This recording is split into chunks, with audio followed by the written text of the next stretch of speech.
Hello and welcome to Skills Lunch for the third day here at WorldSkills. This is a show, a midday show, whereby we get to chat with the partners, with people that are supporting this 47th edition of WorldSkills. Now, today's topic is breaking the biases and how we need to address both systemic and individual biases to not only create opportunities in training, but also in the workplace that promote fairness, diversity and growth for all employees, but also in creating programs that are inclusive and, of course, encourage diversity. Now, my first guest, I'm delighted to have you here with us today. It's Mr. Andy Hurst. You are President and Head of Global Sales for Festo Didactic. Firstly, thank you very much Pleased to be for being with us here in this Skills Lunch. As you can see, there are thousands of students here, day three, at WorldSkills competition. To watch competitors in action, to discover skills and trades they may have been aware of. How do you feel that exposure to careers in manufacturing and engineering technology at this scale will impact the young professionals and especially young women? Thank you so much, Haley, for that question. I think it's super relevant and what a buzzing atmosphere it is. I think it addresses right away your question to see at the end the STEM level that we bring here, that we try to expose to all the relevant jobs, to all the relevant skills. So I think STEM at the end is as well the answer to try to lower the eventual boundaries or the eventual things that are not yet understood or so clear, also to bring young girls into technology-oriented jobs, what is relevant for them. It would be one aspect. There we do a lot as Festo, being a long-standing, since '91 partner with WorldSkills, also to do STEM, which goes beyond and before WorldSkills. And the second aspect, I think, would be we really have to look at the youth of today from their perspective. What are the relevant topics that brings them eventually to a job, to a trade, to something that interests them? And I think topics like sustainability and so on is also something very relevant for young girls to bring to technology at the end, to look at through their eyes. Festo Didactic is part of the UNESCO Global Skills Initiative. Correct. In the technology sector. How does giving free access to education encourage and empower the next generation of students? And why is it important for you to give this access to those students? Absolutely. We are so delighted to do that with UNESCO, to be a partner there in that skills academy that they provide. And we provide 8 large units, especially for a topic that is very relevant for Africa, for instance, water technology, something very vibrant to that region, but also in general, right? How do we clean water? How sustainability again kicks in? What can we do there? And that should at the end contribute also very directly with a free access to a lot of people. The UNESCO and us, we have all the same target that within the next 5 years we want to reach 10 million with that water technology that at the end brings water to the new level, but brings as well technology to a new level to these regions. So these are the actions you're putting into place to create a more sustainable future? Yep. And tell me about your role with regards to the empowerment of women and really encouraging women, especially in the water technology sector, which I saw yesterday. I met one of a fantastic coach from South Africa called Ruth. Why is it crucial for you to have role models or women such as Ruth talking about water technology to the next generation? Well, first of all, it's fantastic to have Ruth. You're absolutely right. And I would wish there would be more. So let me address straightforward one thing. So if I count how many girls we have in our technology-oriented jobs, they are there, but it's too less.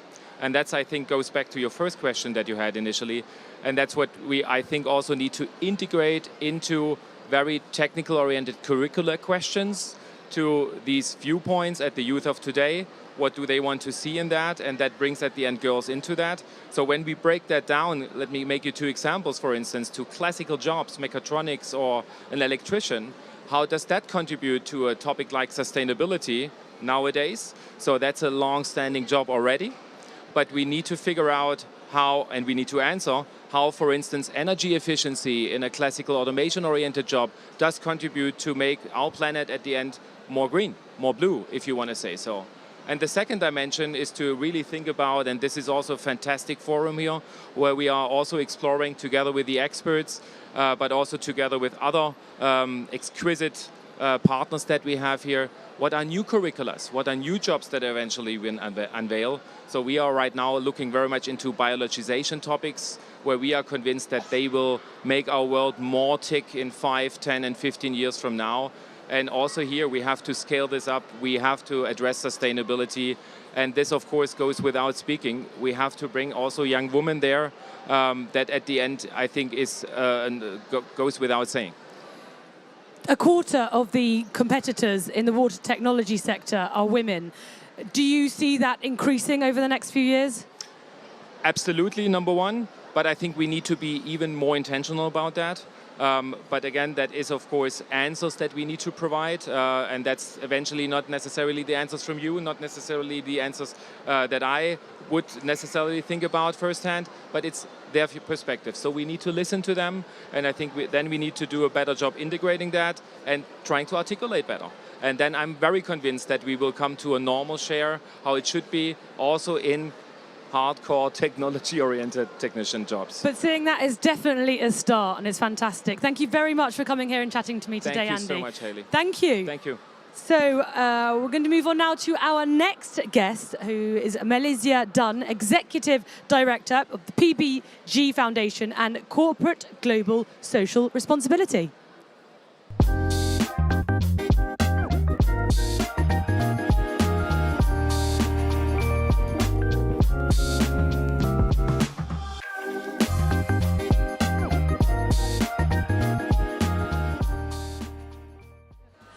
Melizia, thank you. Take a seat. Absolutely. Thank you for having me. Thank you for being here. I really appreciate it.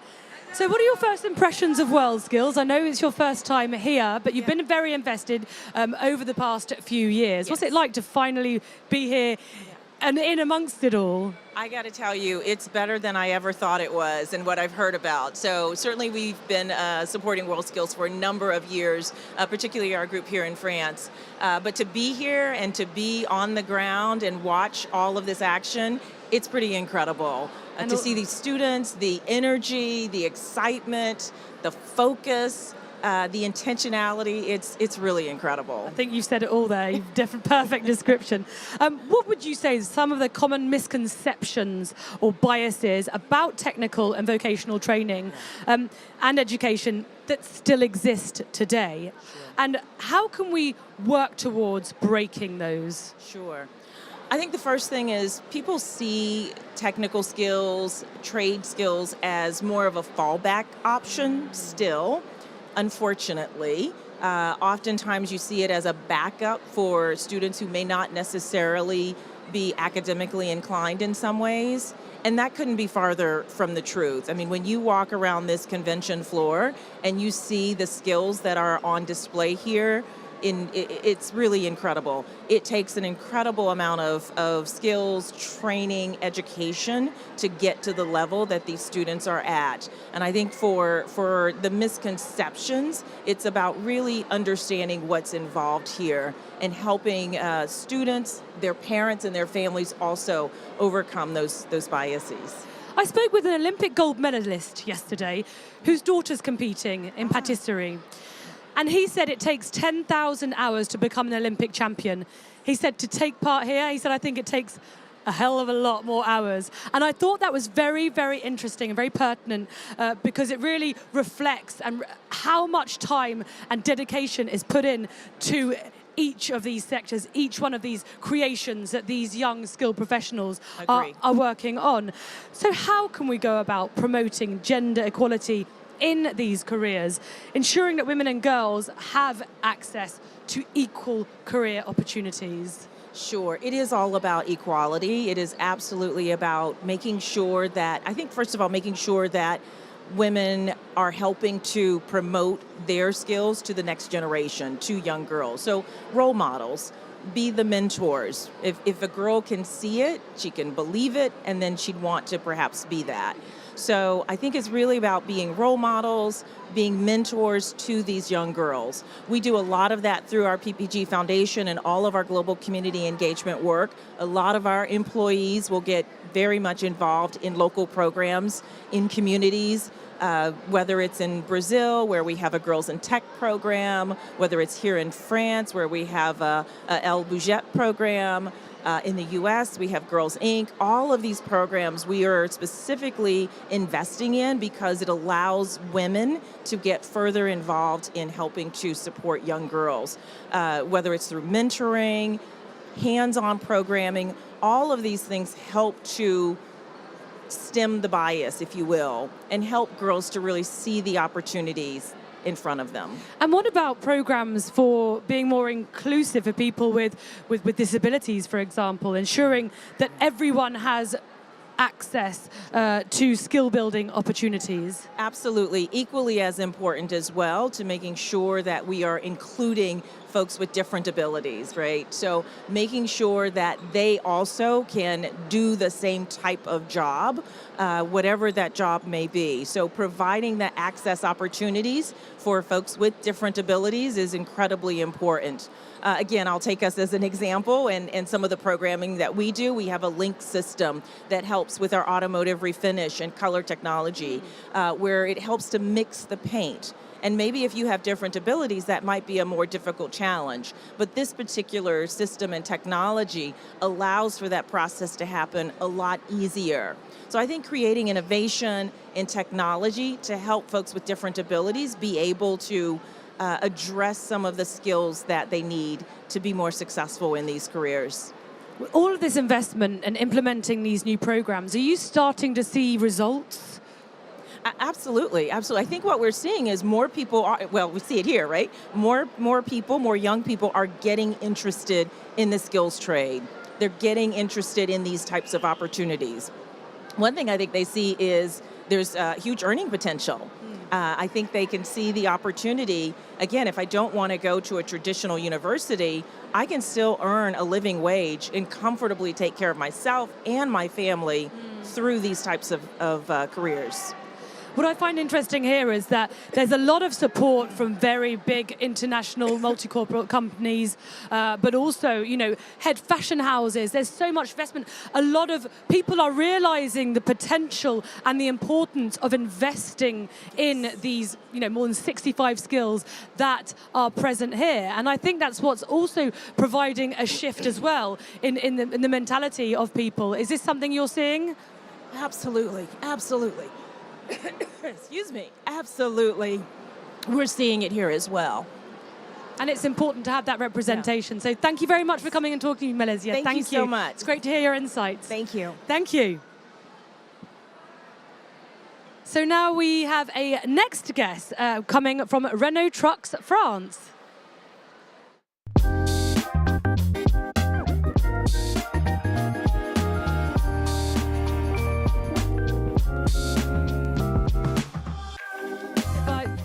No, I'm still joined here by Nathalie Fontaine from Renault Trucks France, your head of people and culture and competence development. Very interesting role you must have there. Firstly, just tell us about what your role consists of. Support our employees in all the HR, human resources topics, and to support I'm more business partner to really support all the managers and all the employees in Renault Trucks. Fantastic. Renault Trucks, obviously, these are heavy vehicle maintenance. Where are we right now with the promotion of heavy vehicle maintenance workshops for women? I think it's better and better, even if it's recent. I mean, it's really recent to have women in the workshop, but we are improving, definitely. And I must say that for the women who are in the workshop at the moment, they know why they are there. It's a choice for them, and they are very skilled and very motivated by the job. And we can see that even if it's recent, they are already at a very high level. And I can give you an example. For example, during the WorldSkills competition, for the heavy maintenance, heavy truck maintenance, we have 7 competitors, and we have 2 women among those 7. So still, I mean, they are very, very skilled. There's progress to be made, but it's already a start, right? It's good to see that there is some representation down there. What obstacles would you say are preventing women from pursuing this profession?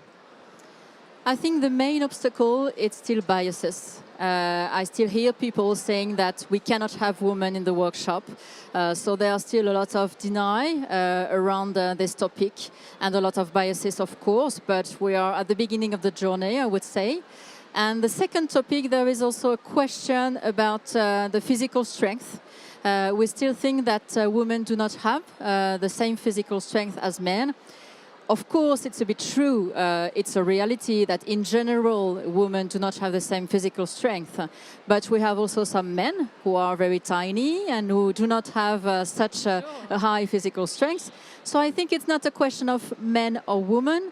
I think it's a question of ergonomics also, and how we work with ergonomics to make things happen and to protect everyone also, and to make sure that women and men work in a good way and not and taking care of them also. Yeah, more of a complementary and less of a confrontational way of working.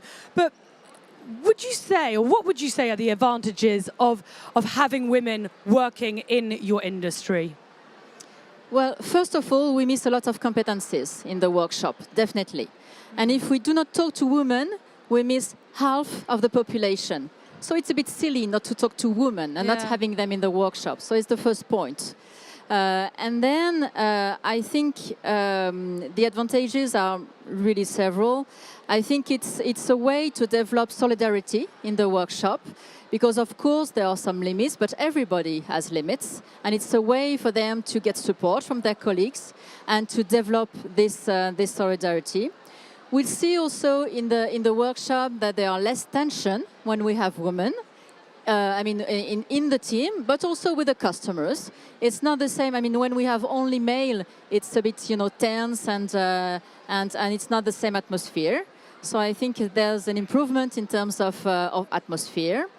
As I said, it's also a way to accelerate in terms of ergonomics. And it's a way also to develop creativity, because if women have some limits in terms of physical strength, they are also able to be creative and to develop some tools to be able to do all the tasks that they have to do. So it's a lot of advantages, definitely, to have women in the workshop. And I think it's like every kind of work.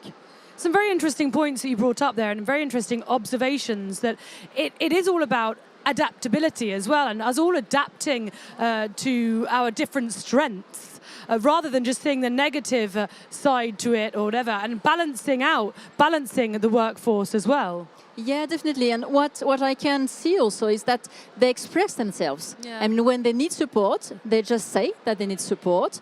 And it's a way also for men to do the same and to just express themselves when they cannot do something and when they do not know how to do things. So it's a way to speak also and to express when you do not know something. Okay. What are we doing on a global scale of making progress in this sector more attractive to women? I mean, it's not because we are in this WorldSkills competition, but the first thing that you can do is to be partner with this competition, because it's a way to show some role models. As I said, I mean, we have 2 women in the competition. We'll see if they will be on the podium, but I think it's a way to show some role model and to show that you can be a woman, you could be at an excellent level and be passionate by your work. So I think it's very important to have those role models. And I also would like to thank women, because it's not that easy to be a role model. I guess that they would like to be like every other man and not being this role model, but they accept it, and I think it's a way to advance on the journey. So I really would like to thank them for that. Absolutely. And another point is also to train people to work on our biases, to train the leaders, to train all the employees also, because it's not that easy to have a woman in the workshop. It's new. And sometimes we do not know how to behave, how to talk to each other, So I think we need to do some improvements also on that and work on our inclusion and to have really more inclusive communication and make sure that we respect everyone and we take advantage of every competencies. So at the end, it's not really a male or female thing. It's a way to be inclusive for everyone.